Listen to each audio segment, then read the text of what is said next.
The Moretti estate loomed over Chicago's Gold Coast like a fortress of old-world wealth, its limestone facade glowing under the late afternoon sun, hiding secrets that could choke a city. Inside, chaos reigned in a way that didn't belong in a place this grand. The master bedroom, a sprawling cathedral of mahogany paneling and crystal chandeliers, was packed with 12 people doctors in tailored suits, nurses clutching medical kits, and a single man who controlled half of Chicago's underworld. Vincent Moretti stood at the foot of an enormous four-poster bed, his broad shoulders rigid, his custom Brioni suit wrinkled from hours of pacing.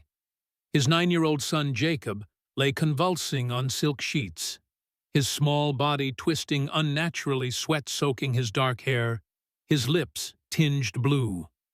Foam gathered at the corners of his mouth, and the monitors beside him screamed erratic beeps that matched the frantic voices filling the room. Epinephrine, now doctor. Helen Caldwell barked, her hands trembling as she prepared another syringe. She was a legend, had operated on royalty, saved tech moguls, lectured at Harvard.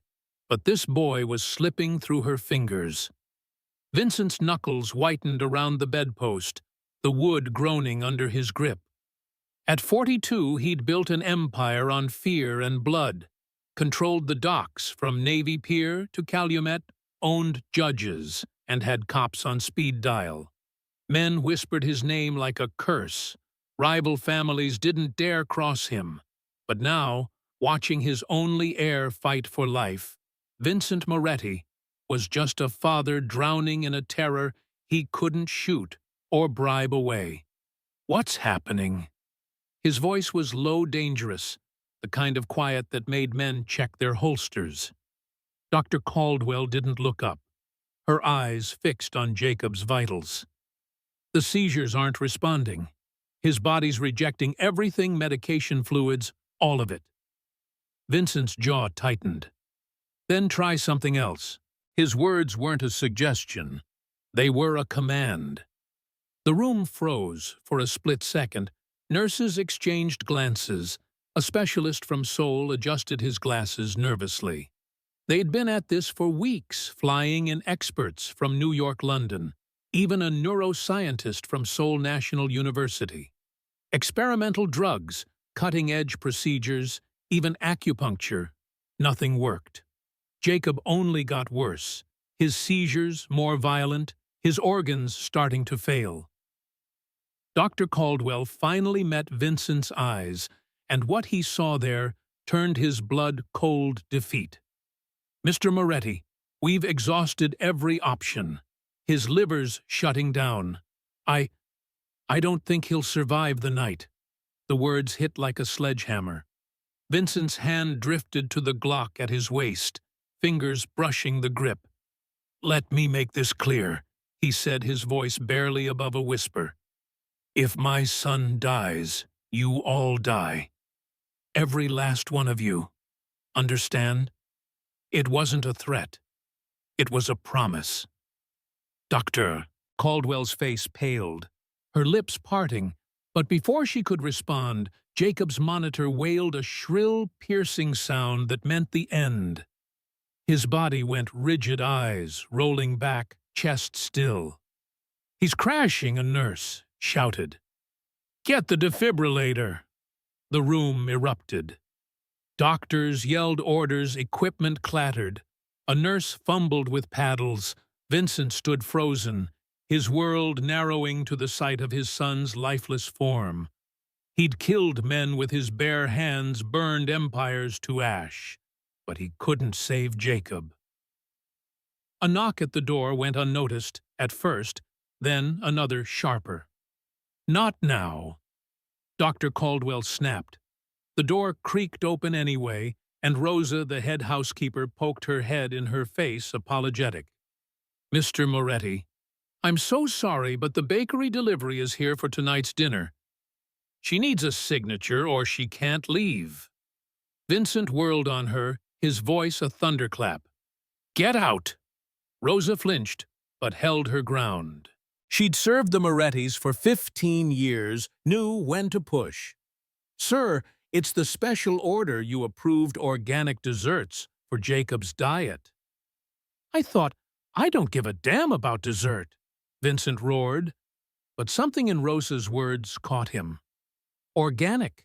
Special diet. They'd controlled every bite Jacob ate, every ingredient vetted by nutritionists, every meal supervised. Maybe. Before he could finish the thought, a woman's voice came from the hallway, soft but firm.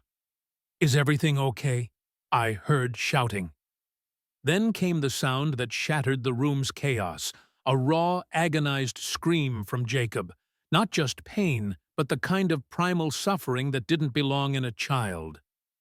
Elena Harper, standing in the hallway, with a crate of pastries from Sweet Haven Bakery, felt that scream rip through her like a blade. She was 34, a single mother who'd spent her life keeping her head down, working double shifts at a diner, delivering for the bakery, and driving Uber to keep her 6-year-old son, Ethan, fed. She'd learned to ignore the world's messes, deliver sign, move on. But that scream broke something inside her. Her grandmother's voice echoed in her mind. When someone's hurting Elena, you don't walk away. You help. That's who we are. Dropping the crate pastries tumbling across the marble floor, Elena shoved past Rosa, ignoring the housekeeper's gasp. She burst into the bedroom, her sneakers squeaking against the polished floor. The scene hit her like a wave.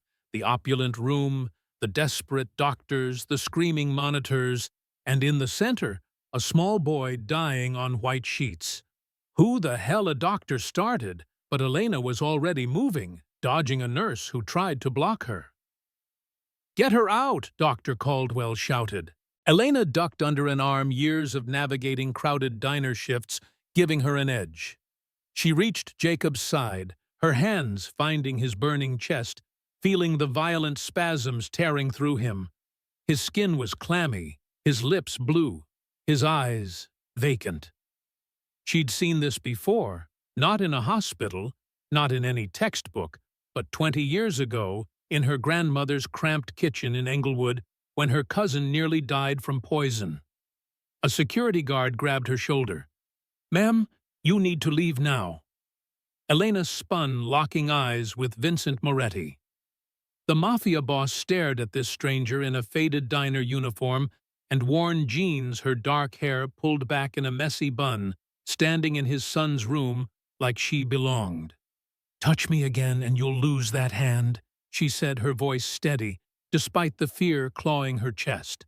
Vincent raised a hand, stopping the guard. Something in her eyes, raw, fierce determination, made him pause.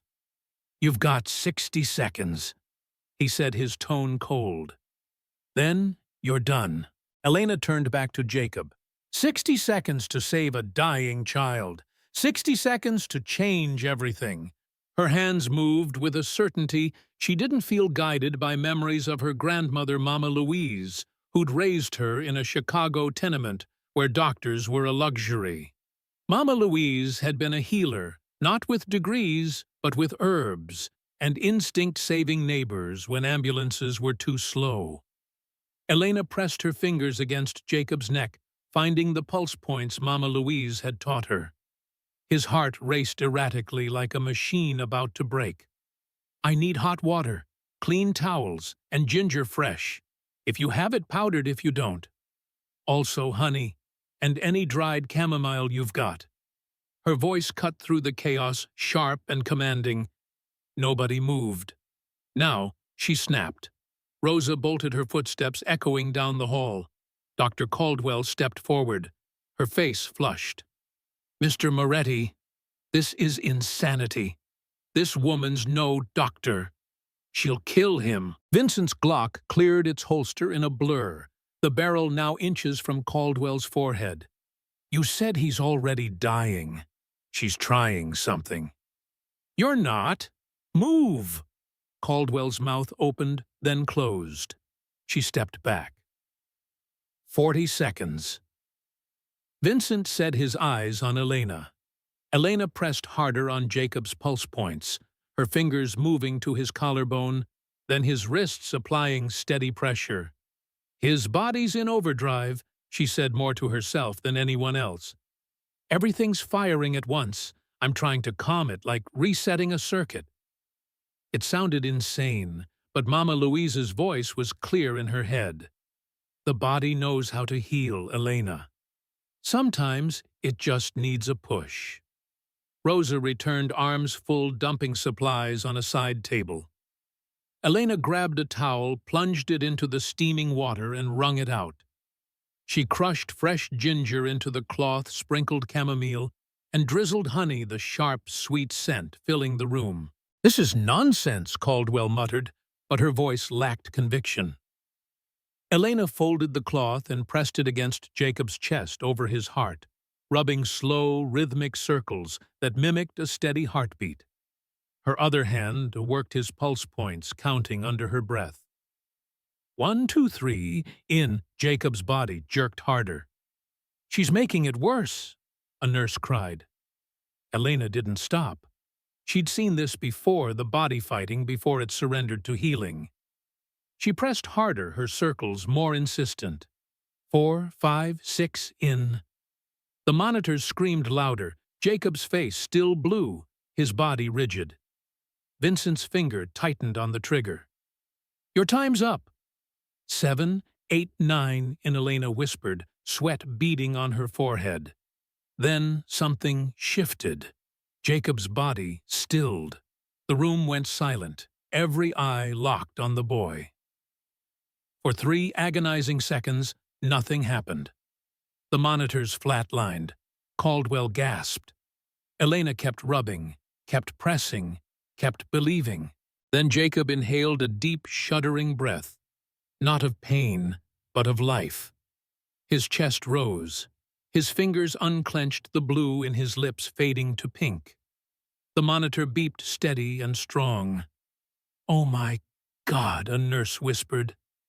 Elena sagged her hands still on Jacob's chest, feeling his heartbeat stabilize.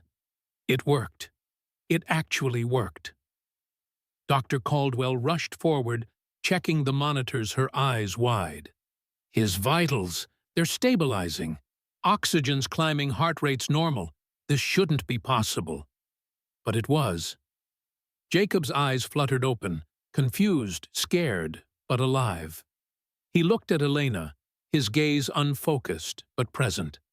"It's okay, sweetheart," she whispered, her voice soft now. "You're okay. Just breathe." His small hand reached for hers, gripping weakly like she was his anchor. Vincent lowered his gun, his face unreadable. He stared at his son, breathing conscious, alive. Then at the stranger who'd done the impossible. "Everyone out," he said, his voice quiet, but final. The doctors scrambled, grabbing equipment, nearly tripping in their haste. Nurses fled. Rosa hesitated, then backed out. Within seconds, the room held only 3 people, Vincent, Elena, and Jacob.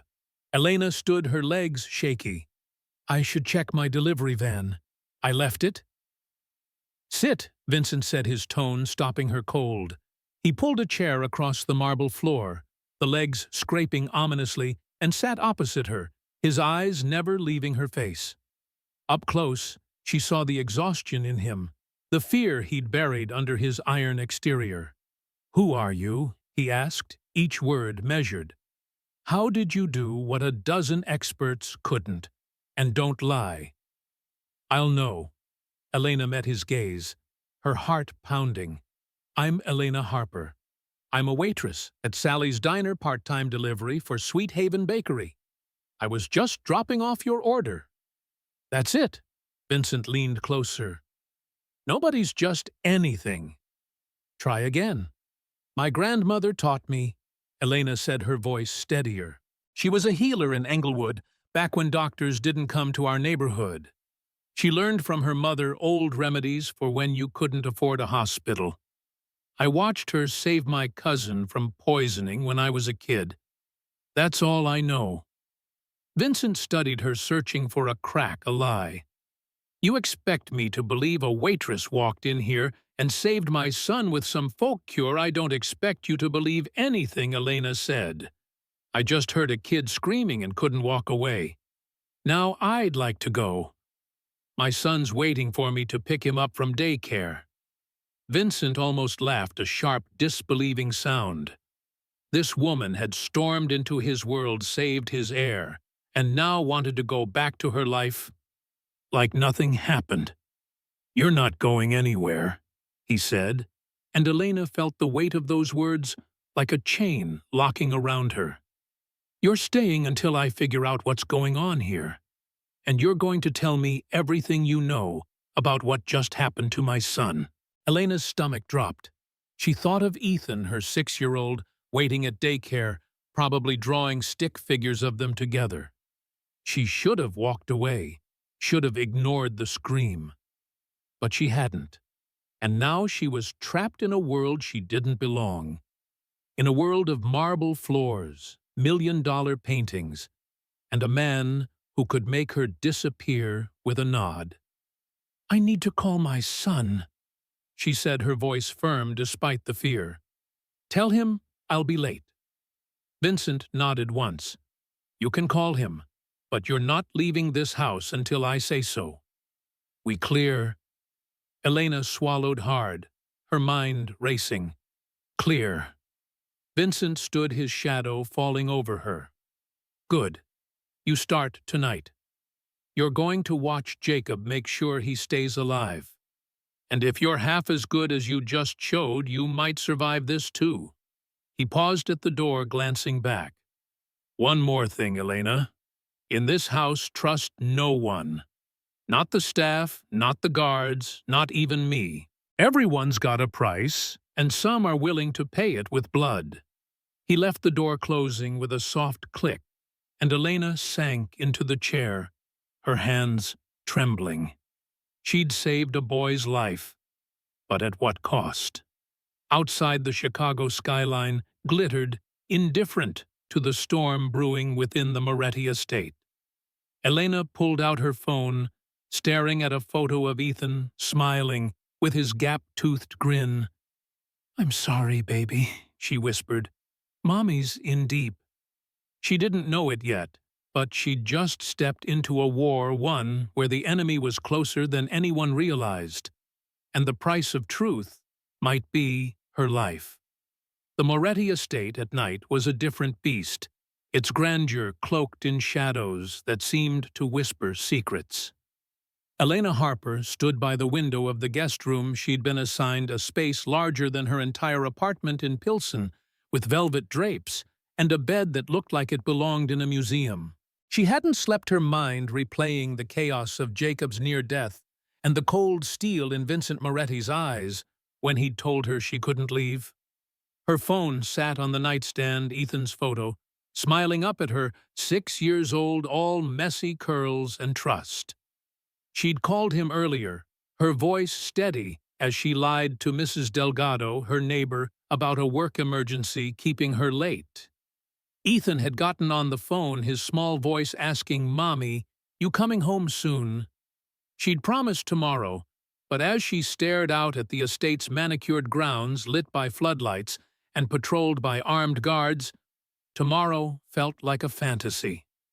She was trapped in a Mafia boss's world, her only leverage the fact that she'd saved his son. But for how long would that matter? Elena's fingers still trembled from the adrenaline of the day. She'd saved Jacob Moretti, a 9-year-old boy with dark eyes and a fragility that didn't belong in a place like this. But saving him had only been the beginning. As she'd watched him stabilize, his small hand clutching hers, she'd noticed something, a faint, bitter smell on his breath. Not sickness, but something chemical. Something wrong. It was the same smell she'd caught years ago when her cousin overdosed on tainted drugs in Englewood, saved only by Mama Louise's quick thinking. Poison. Elena thought, her stomach twisting. Not a disease, not a fluke, but poison. Someone in this house wanted Jacob dead, and she'd just walked into their crosshairs. A sharp knock on the door snapped her back to the present. Miss Harper Rosa's voice came through tentative but firm. "Mr. Moretti wants you in the kitchen. Now." Elena pulled on her worn jacket, the diner uniform still clinging to her like a reminder of the life she'd been ripped from. She followed Rosa through the mansion's labyrinthine halls, past oil paintings that probably cost more than her annual rent, their gilded frames catching the dim light. The kitchen was a fortress of stainless steel and marble, bigger than most restaurants, with a team of staff already prepping for breakfast despite the late hour. The air smelled of fresh bread and coffee, but beneath it lingered something sharper medicinal that set Elena's nerves on edge. Vincent stood near the counter, his arm in a loose sling from a habit of carrying tension in his shoulders, his dark eyes scanning her as she entered. Beside him was a man she hadn't seen before, stocky with a boxer's build and a face scarred from fights long past. His suit was expensive but ill-fitting, like he was more comfortable in knuckles than silk. "Elena Vincent," said his voice, calm but carrying that same dangerous edge. "This is Tony Caruso, my right hand. He runs the house, oversees everything security staff supplies. Tony, this is Elena Harper. She saved Jacob." Tony's eyes swept over her cold and assessing like he was sizing up a threat. "Heard about your little miracle," he said, his Chicago accent thick.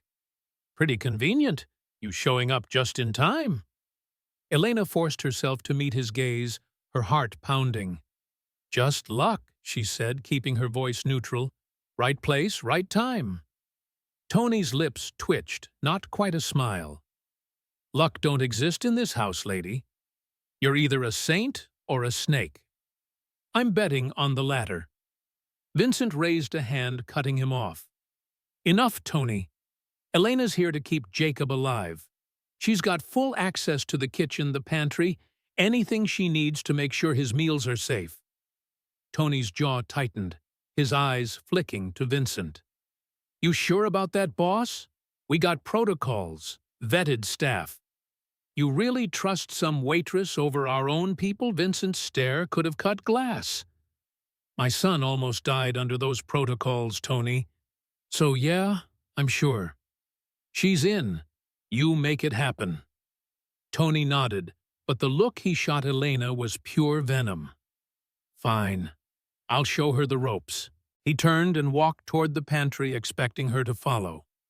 Elena hesitated, glancing at Vincent, who gave her a slight nod before turning to speak with Rosa. She trailed Tony into the pantry, a cavernous room lined with shelves of imported oils, spices, and jars labeled for Master Jacob's dietary needs. Everything was meticulous, organized with a precision that felt military. Tony pointed to a clipboard hanging on the wall. "Every ingredient gets logged. Who brings it, who preps it, who serves it. Nothing touches Jacob's plate without my sign-off. You got that?" Elena nodded, scanning the shelves. "Got it, but I need to see everything myself. Every jar, every package." Tony's eyes narrowed. "You don't trust my system." "I don't trust anyone," Elena said, echoing Vincent's warning. "Not when a kid's life is on the line." Tony snorted, but didn't argue, stepping aside as she began inspecting the shelves. She opened jars, sniffed contents, held bottles up to the light. Most were what they claimed: organic quinoa, almond flour, fresh herbs for Jacob's strict diet designed to manage his supposed condition. But that smell lingered, faint but unmistakable, in a corner of the pantry. Elena's fingers brushed a small, unlabeled jar tucked behind a bag of rice, its contents a fine grayish powder that didn't belong among the spices. She unscrewed the cap, and the sharp chemical scent hit her like a memory, bitter, acrid, like the tainted drugs that had nearly killed her cousin. Her heart raced. She closed the jar quickly, slipping it back exactly as she'd found it, aware of Tony's eyes boring into her back. "Find what you're looking for?" he asked, his tone too casual. Just getting the lay of the land, Elena said, forcing a smile. I'll start with Jacob's breakfast tomorrow. Make sure it's clean. Tony didn't respond, just watched her leave the pantry. Back in the kitchen, Elena's mind churned. That jar wasn't an accident. Someone was slipping something into Jacob's food. Something slow and deliberate, designed to kill without raising alarms. But who? Tony, with his iron grip on the house, one of the staff bribed or coerced, or someone higher, someone Vincent trusted implicitly. She couldn't accuse anyone yet, not without proof, not in a house where a wrong move could get her killed. She needed to be smart, invisible, and fast. The next morning, Elena was back in the kitchen at 5 a.m. Her eyes gritty from lack of sleep. The staff moved like a well-oiled machine, chopping vegetables, simmering broth, preparing Jacob's breakfast, a smoothie and oatmeal, both tailored to his dietary restrictions. Elena watched every step her presence, drawing curious glances from the cooks. Chef Marco, a wiry man with a permanent scowl, sized her up as he blended kale and berries. "You're the one who pulled the kid through, huh?" he said, not looking up. "Some kinda witch doctor?" Elena shrugged, keeping her tone light. "Just a trick my grandma taught me. Nothing fancy." Marco grunted.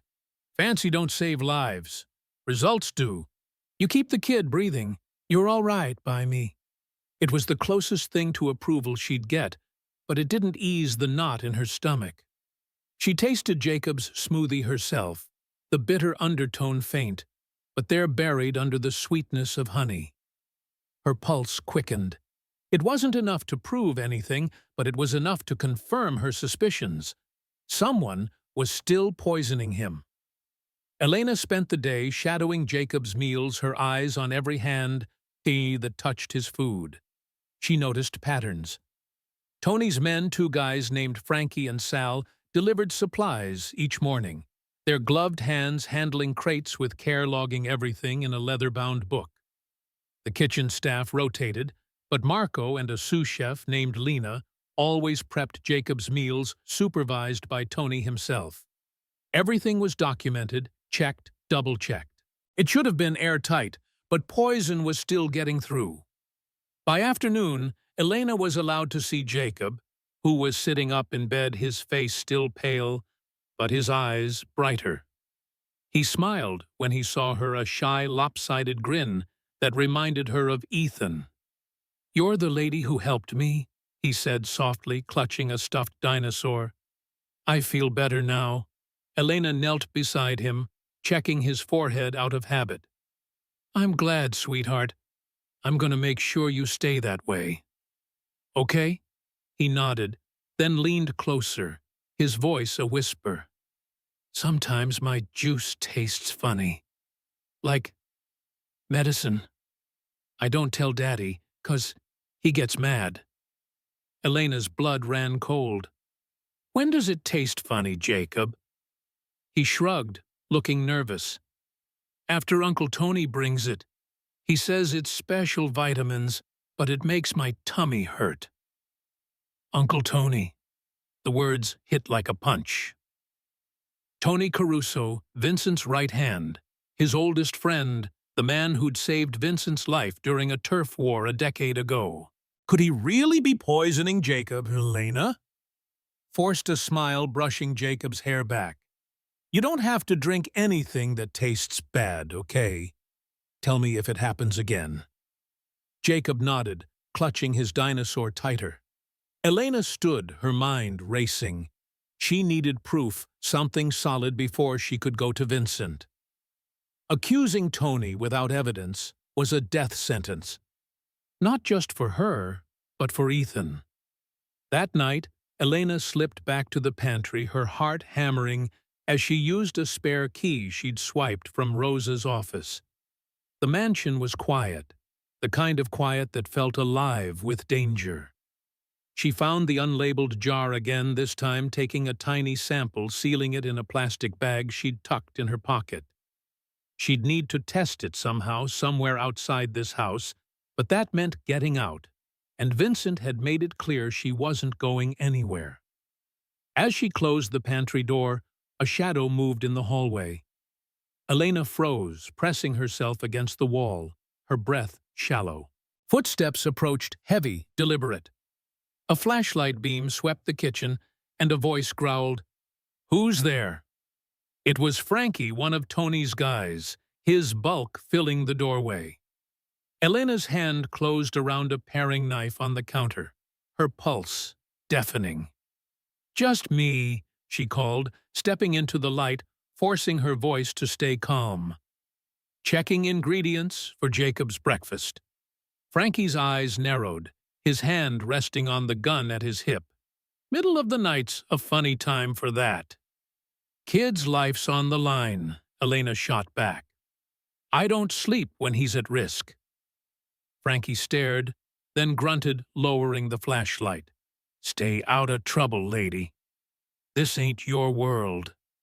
He left, but Elena's legs shook as she slipped back to her room. She hid the sample under her mattress, her mind spinning. Tony was the key, but he wasn't working alone. Someone else was covering his tracks. Someone who knew the house's rhythms as well as he did. The next day, Elena's fears were confirmed. She was in the kitchen watching Lena pour Jacob's lunchtime juice when Tony walked in his presence, sucking the air from the room. He carried a small vial, handing it to Lena with a nod. "Add this to the kid's drink. New supplement doctor's orders." Lena didn't question him, just poured the clear liquid into the glass. Elena's stomach dropped. She waited until Tony left, then cornered Lena. "What was that?" she asked, keeping her voice low. Lena shrugged, avoiding her eyes. "Just vitamins. Tony says it's for Jacob's recovery." Elena grabbed the glass before Lena could take it to Jacob, sniffing it. That bitter chemical smell again, stronger this time. "Don't serve this," she said, her tone sharp. Lena's eyes widened. "You can't just... Tony'll have my head." "Then let him," Elena snapped. "But this doesn't touch Jacob's lips until I say so." Lena backed off, clearly rattled, and Elena poured the juice down the sink, her hands shaking. She was running out of time. Tony was escalating, and if he suspected she was onto him, she'd be dead before she could prove anything. That evening, Vincent called her to his study, a dark-paneled room that smelled of leather and cigar smoke. He sat behind a massive desk, his sling gone, but his face lined with exhaustion. "Jacob's improving," he said, his voice softer than before. "Thanks to you. But I need to know what you're seeing. Anything off?" Elena hesitated. This was her chance, but accusing Tony now with only a hunch and a stolen sample was too risky. "I'm still checking," she said carefully. "But I need more access cameras, delivery logs, everything. Something's not right with his food." Vincent studied her, his eyes searching for lies. "You're holding back." "Don't. If someone's hurting my son, I need to know." Elena swallowed hard. "I will, but I need proof. Give me a few days." Vincent nodded, but his expression was hard. "You've got 3. After that, I start cutting answers out of people." He leaned forward.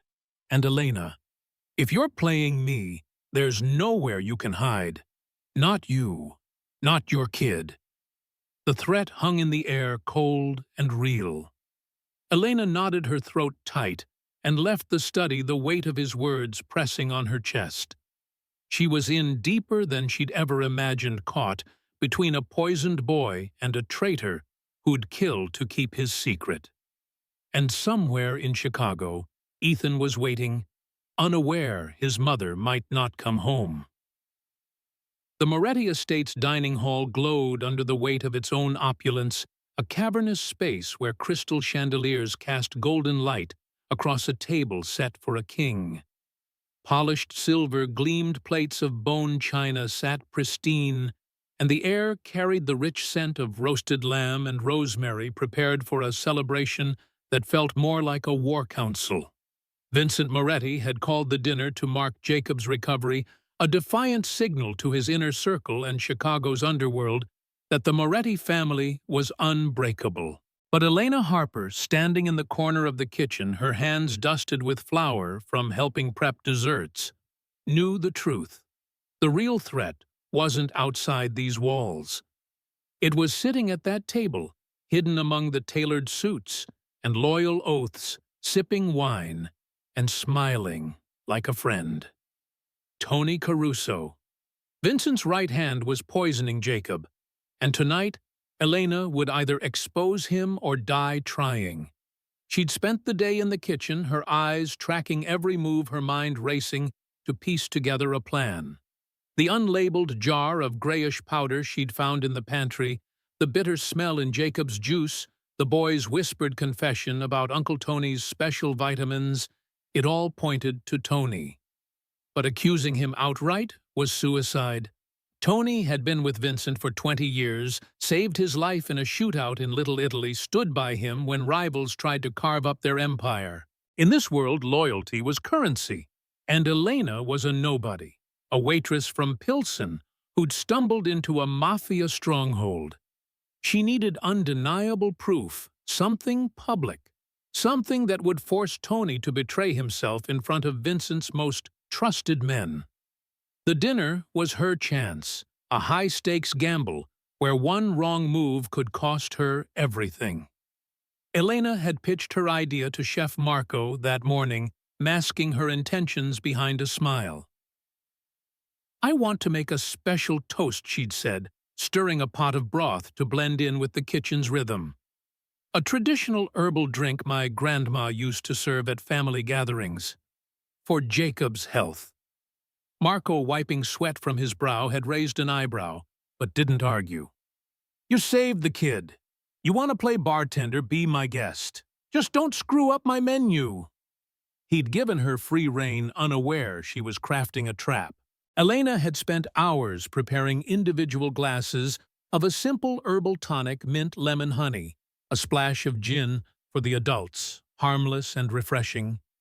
But for Tony's glass, she'd added something extra, a crushed tablet from the estate's medicine cabinet, a mild diuretic that would cause sweating, shaking, and a racing heart mimicking Jacob's poisoning symptoms. She'd also mixed in a trace of the tainted powder from the pantry, just enough to stain his tongue with the same faint grayish hue she'd seen on Jacob's. The symptoms would fade in minutes, but the discoloration would linger, a silent accusation no one could ignore. It was a reckless plan, teetering on the edge of insanity, but Elena had no choice. Time was running out, and Tony was getting bolder. The kitchen buzzed with controlled chaos as the staff plated the main course. Elena stood by the counter, arranging her tonic glasses on a silver tray, her hands steady despite the fear gnawing her insides. She'd marked Tony's glass with a subtle scratch on the rim, invisible unless you knew to look. Lena, the sous chef, hovered nearby, her eyes darting nervously as she garnished plates. Elena had caught her slipping Tony's vitamins into Jacob's juice again that morning, stopping her just in time. Lena knew something was wrong, but was too scared to talk her loyalty to Tony, or her fear of him keeping her silent. "You sure about this drink?" Lena asked, her voice low. "Tony's picky. He don't like surprises." Elena forced a smile. "It's just herbs, old family recipe. Brings good luck." Lena nodded, but didn't meet her eyes, hurrying off to carry plates to the dining hall. Elena's stomach twisted. Lena was a weak link, and if she tipped Tony off, the whole plan could collapse. The dining hall doors swung open, and Elena followed the staff inside the tray of tonics balanced carefully. The room was a sea of power. 15 men in suits that cost more than her car, their faces a mix of respect and suspicion. Vincent sat at the head, Jacob beside him. In a booster seat, his dinosaur clutched tightly. Tony was across from Vincent in the seat of honor, his stocky frame relaxed but his eyes sharp, scanning the room like a hawk. The other Capo's enforcers, who ran the Moretti Empire's darker corners, filled the table, their conversations a low hum of business and bravado. Elena felt their stares as she entered, a stranger in their world, her diner uniform swapped for a borrowed black dress Rosa had found to make her presentable. She set the tray on a sideboard, her heart pounding, as she began distributing the glasses, each one placed with precision. Tony's went last, the scratched rim catching the chandelier's light for a split second. Vincent stood, raising his wine glass, his presence commanding silence. "3 weeks ago I thought I'd lost my son," he said, his voice steady but laced with something raw. "The best doctors in the world couldn't save him. Then this woman," he nodded toward Elena, "walked in and did what they couldn't. To Jacob's health, and to miracles we don't deserve."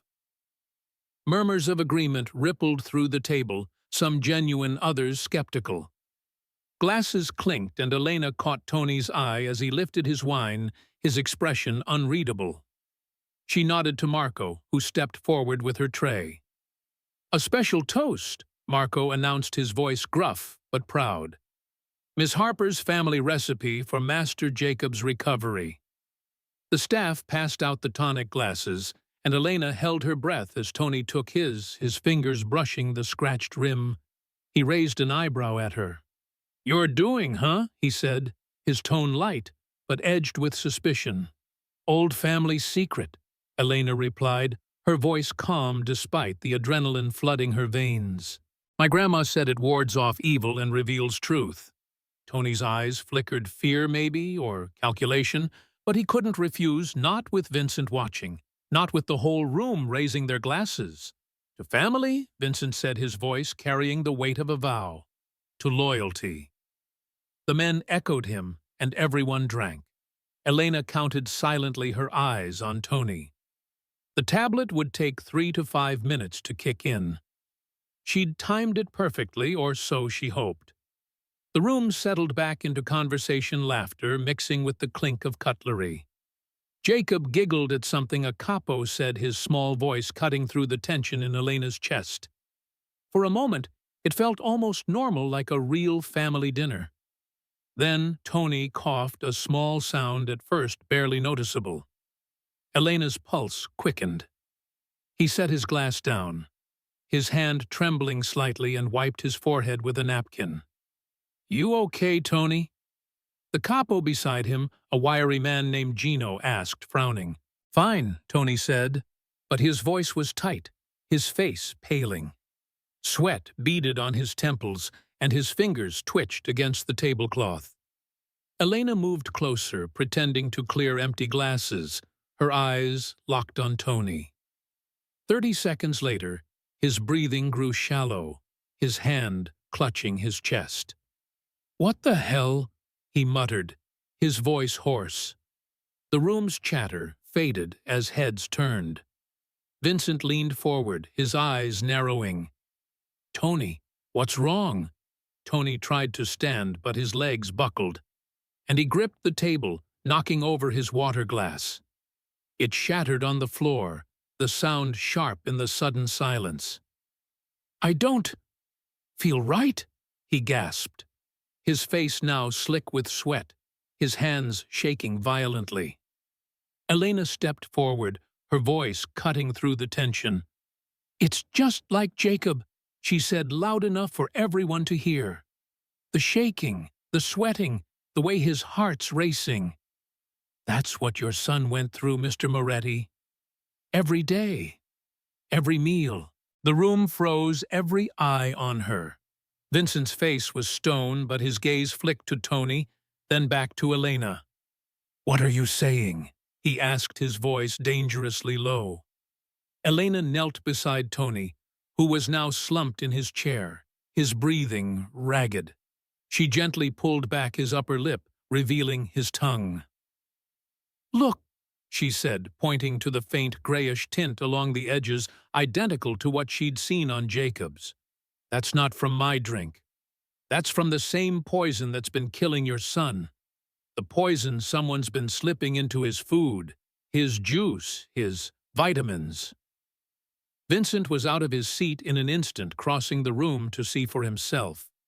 The capos leaned in their faces, a mix of shock and suspicion. Tony's eyes widened, realization dawning as he tried to speak. "She's lying," he gasped, but his voice was weak, his body betraying him. Elena pulled out her phone, showing Vincent the photos she'd taken of the unlabeled jar in the pantry. "I found this 3 nights ago," she said, "hidden behind the rice. It's not a spice. It's poison, the same stuff that's been in Jacob's meals. And only one person has the keys to that pantry." Vincent's eyes locked on Tony, and the air in the room turned to ice. "You," he whispered the word, carrying a lifetime of trust now crumbling. Tony shook his head, his convulsions easing as the tablet's effects began to fade, but the damage was done. "Boss, she's setting me up," he croaked. "She's a nobody, a waitress." "You gonna believe her over me?" Vincent's hand moved to his gun, but he didn't draw it. Not yet. "Why's your tongue gray, Tony? Why's your body acting like my son's did?" Tony's face twisted, caught between fear and rage. I don't know. She poisoned me. That's why. Her damn drink."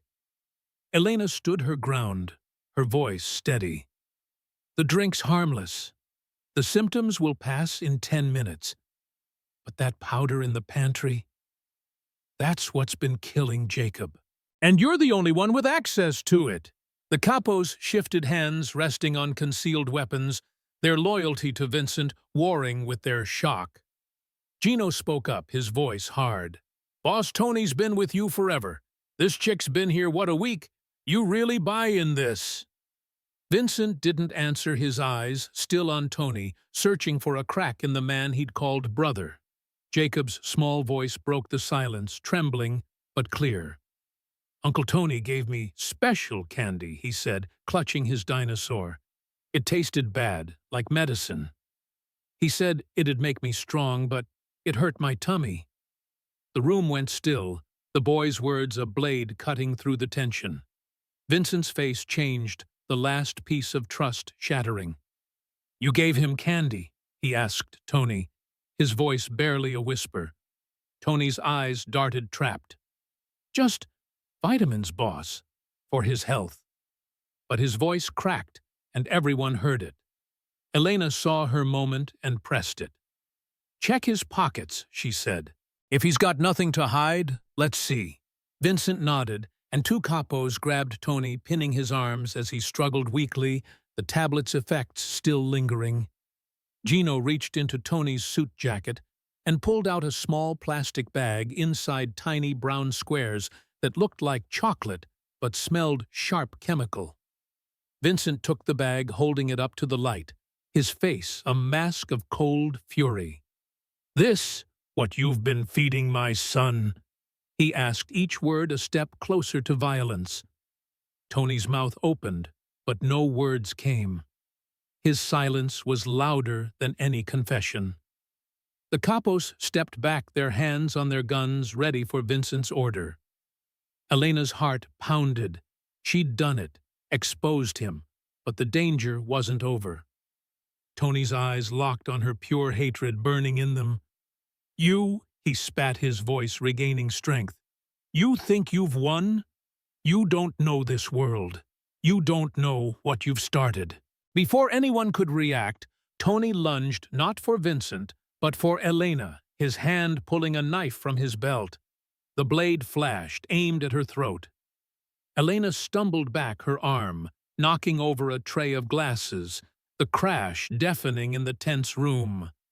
Vincent moved faster, grabbing Tony's wrist and twisting until the knife clattered to the floor. "Enough!" Vincent roared, slamming Tony against the table plates and silverware scattering.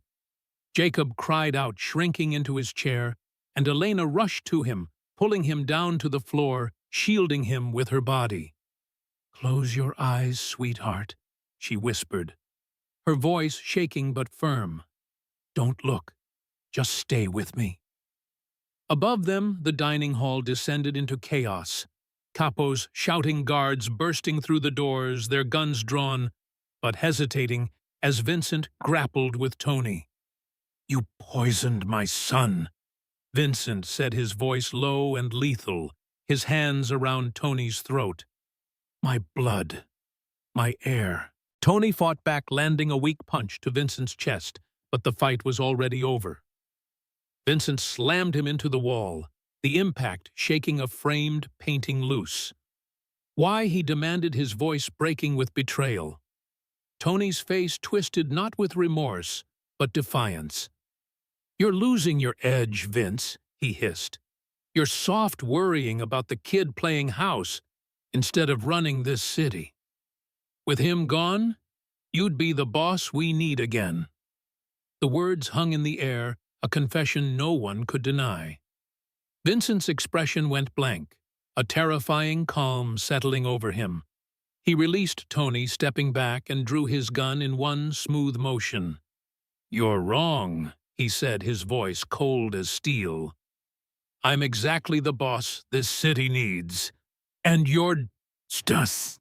Elena held Jacob tighter, her hand over his ears, as the gunshot echoed sharp and final. Tony's body hit the floor, and the room went silent, the capos bowing their heads in a mix of fear and respect.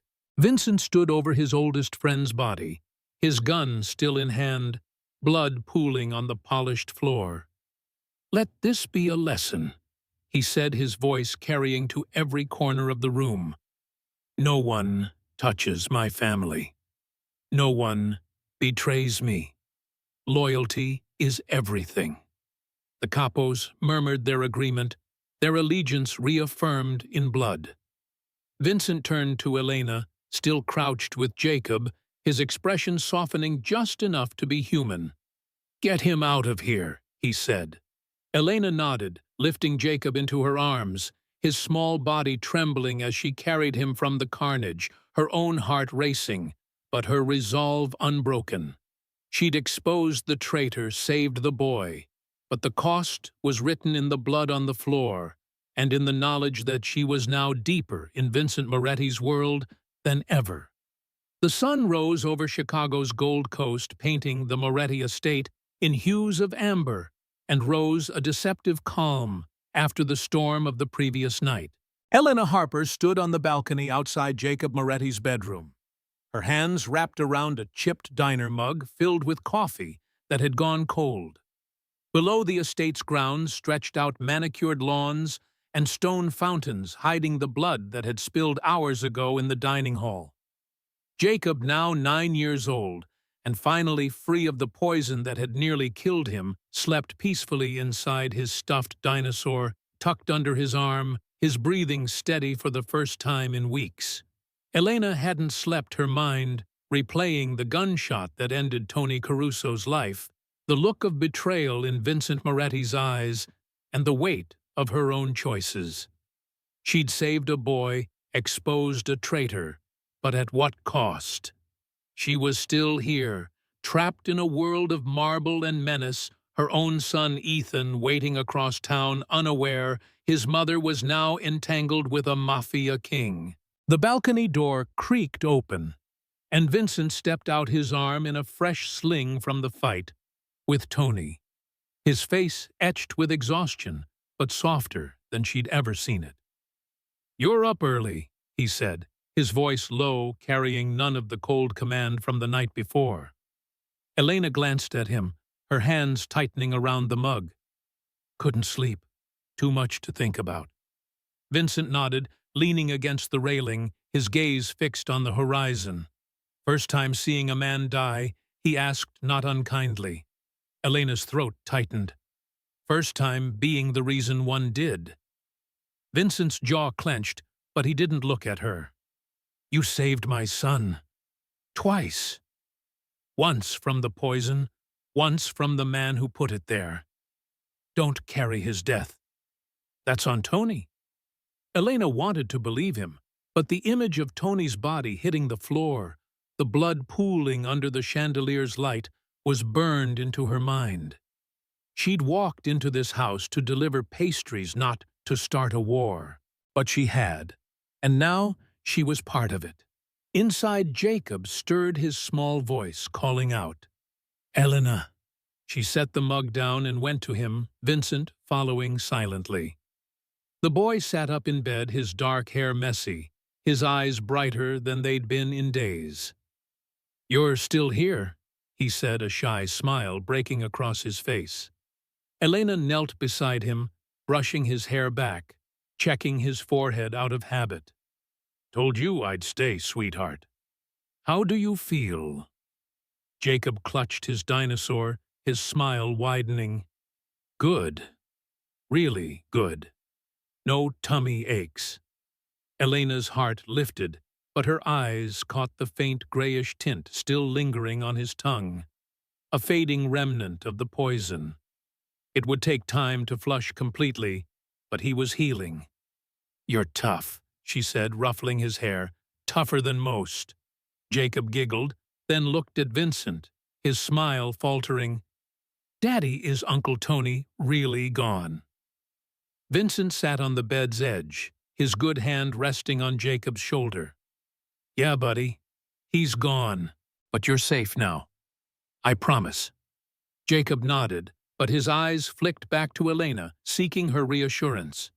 She gave him a small nod, her heart aching for the boy who'd lost a godfather, even one who'd betrayed him. Vincent stood, gesturing for Elena to follow him to his study. The room was as imposing as ever, dark wood walls lined with books that looked untouched, a desk that could have been carved from a single tree. He closed the door behind them, the click loud in the quiet. "Sit," he said, pointing to a leather chair.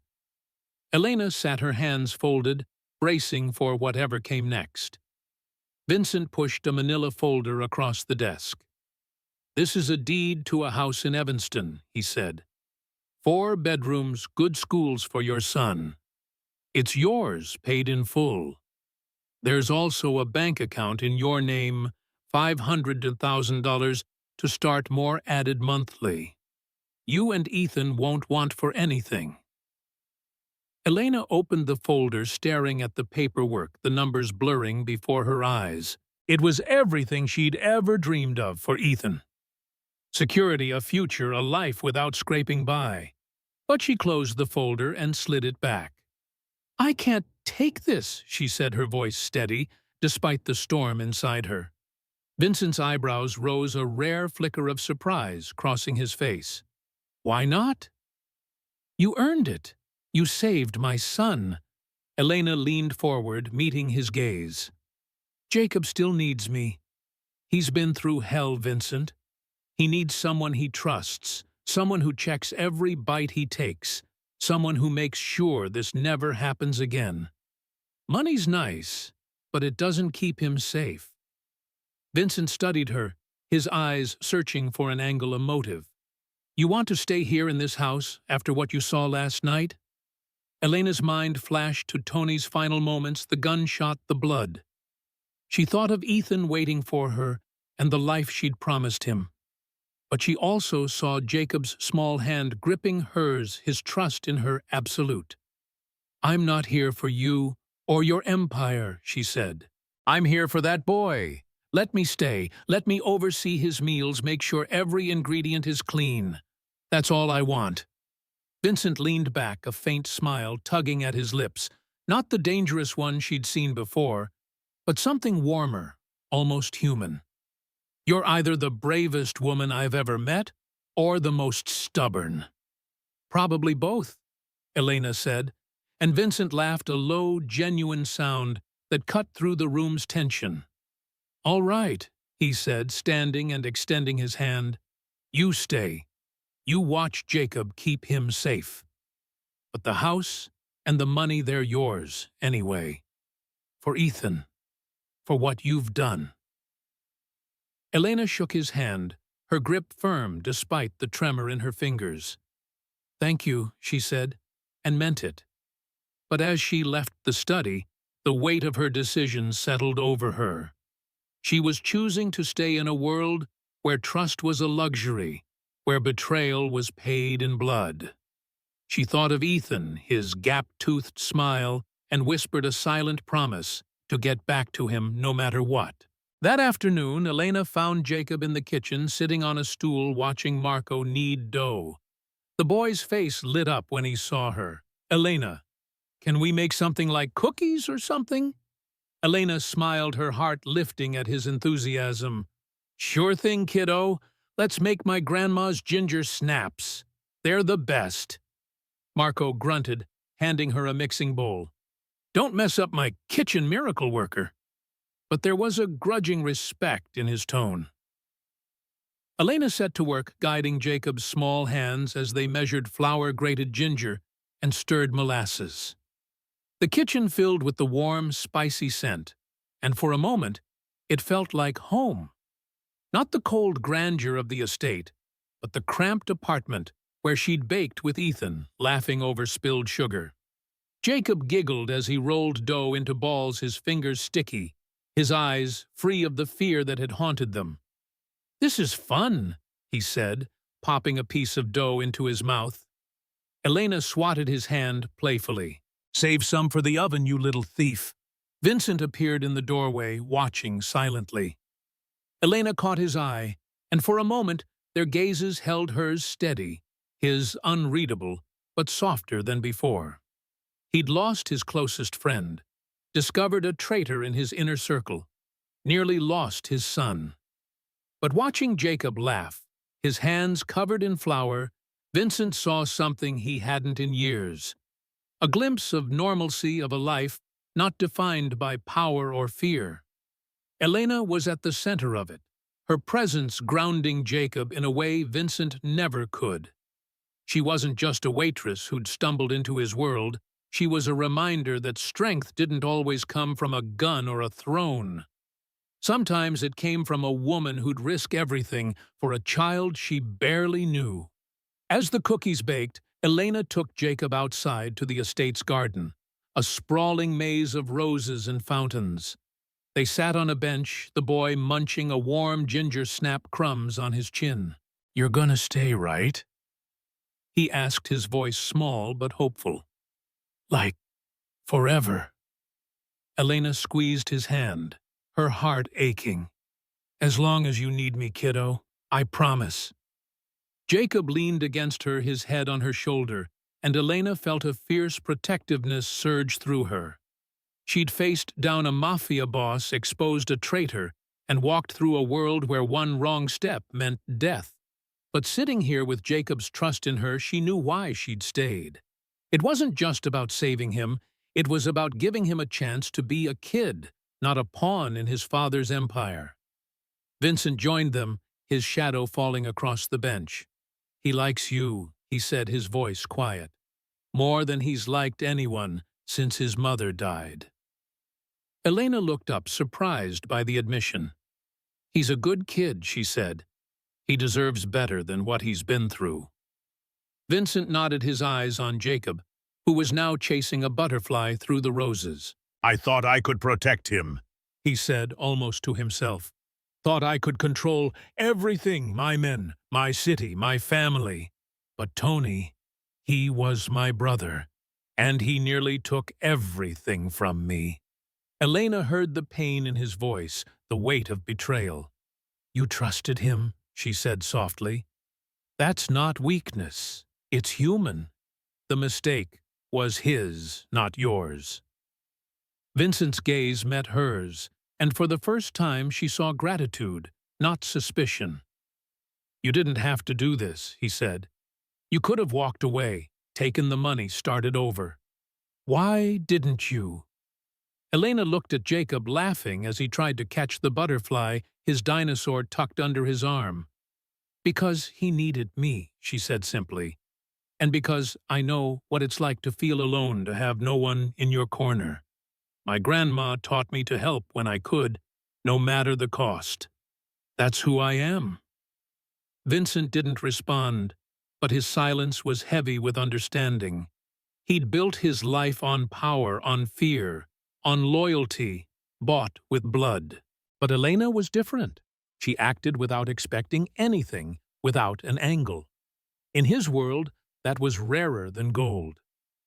That evening, Elena called Ethan, her heart lifting at his sleepy voice. "Mommy, when you coming home?" he asked, and she could hear Mrs. Delgado in the background humming a lullaby. Soon, baby Elena said, her throat tight. "I'm helping a little boy who needs me, but I'll be back before you know it. We'll make cookies just like we always do." Ethan giggled, and the sound was a lifeline pulling her back to the world she belonged in. She hung up, staring at his photo on her phone, and made another silent promise she'd get out of this for him. The next morning, Elena was back in the kitchen overseeing Jacob's breakfast, her eyes on every ingredient, every hand that touched his plate. Marco watched her, his scowl softer now. "You're sticking around, huh?" he said, chopping onions with practiced ease. "Thought you'd be halfway to Mexico by now." Elena smiled, stirring oatmeal. "Not my style. Besides, someone's got to keep you in line." Marco snorted, but there was a grudging respect in his eyes. Jacob bounded in his energy, back his dinosaur swinging from his hand. "Elena, can we make more cookies today?" he asked, climbing onto a stool. "Only if you eat your breakfast first," she said, setting a bowl in front of him. He grinned, digging in, and Elena tasted the oatmeal herself, the habit now second nature. No bitter smell, no trace of poison. For the first time, she felt a flicker of hope. Vincent appeared, leaning against the doorway, watching the scene. "You're good for him," he said, his voice low enough that only Elena heard. "Better than I've been." Elena shook her head. "You're his father. You'd die for him. That's enough." Vincent's eyes held hers, and she saw something shift in him, a crack in the armor of a man who'd ruled through fear. "I thought loyalty was everything," he said. "But you showed me it's not just about blood or oaths. It's about doing what's right, even when it's hard." Elena didn't respond, but his words settled over her like a warm blanket. She'd come here to deliver pastries, but she'd done more. She'd reminded a man like Vincent Moretti that there was still good in the world, that not everyone was out for themselves. As the day unfolded, Elena and Jacob baked again, this time chocolate chip cookies, the kitchen filled with laughter and the sweet scent of melting sugar. Vincent joined them, awkward at first, his hands unused to measuring flour or cracking eggs. But when Jacob smeared dough on his face, Vincent laughed, a sound so rare it startled the staff. Elena watched them, father and son, rebuilding something Tony had tried to destroy. She thought of Ethan, of the life she'd returned to, and knew she'd carry this moment with her, the knowledge that she'd made a difference not just for Jacob, but for Vincent too. The sun set over the estate, casting long shadows across the garden. Elena stood with Jacob, watching fireflies flicker in the dusk, his small hand in hers. "You're like my mom used to be," he said softly, his eyes on the lights. "She made everything better."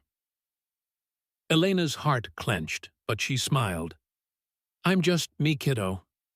But I'll always be here when you need me." Vincent watched from the balcony, his coffee untouched, and felt a gratitude he couldn't name. Elena Harper wasn't just a waitress. She was a force, a reminder that the strongest people weren't always the ones with guns or power. Sometimes they were the ones who stayed, who fought for others, who chose kindness over fear. In his dark, dangerous world, that was a gift he'd never expected, and one he'd never forget.